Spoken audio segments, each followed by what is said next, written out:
কদর যেন মিস না হয়।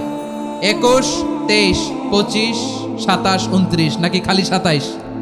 না, ফালতামিসু ফিল আশরিল আওয়াখিরি ফিল মিনাল ভিতরি, রমজানের শেষ দশকের বেজর রাতগুলোকে কদর হিসেবে তালাশ করো। আল্লাহর হাবিব সাল্লাল্লাহু আলাইহি ওয়াসাল্লাম শেষ 10 দিন টানা ইবাদত করতেন, টানা ইবাদত। ইদা জাআল আশরু আহিয়াল লাইলা আইকাদা আহলা ওয়া জাদ্দা ওয়া শাদ্দাল মিজার। সারা রাত জেগে ইবাদতের নজির নবীজির নাই, শুধু রমজানের শেষ দশক ছাড়া। সুবহানাল্লাহ বলেন। নিজেও ঘুমাতেন না, ফাতেমা রাদিয়াল্লাহু তাআলা আনহু, আলী রাদিয়াল্লাহু তাআলা আনহু কাউকে ঘুমাতে দিতেন না, সবাইকে জাগিয়ে তুলতেন। আমরা সারা রাত জেগে ইবাদত করব, রাজি আছেন তো? কদর যেন আমাদের মিস না হয়। আজকে থেকেই ক্যালেন্ডারে মার্ক করে রাখেন, সব কাজ পেছনে ফেলে, সব ব্যস্ততাকে পেছনে ফেলে ইবাদতের জন্য আমরা প্রস্তুত থাকবো কদরের রাতে। কোনোভাবে কদর যেন আমাদের মিস না হয়, ইনশাআল্লাহ। বলেন তো সবাই।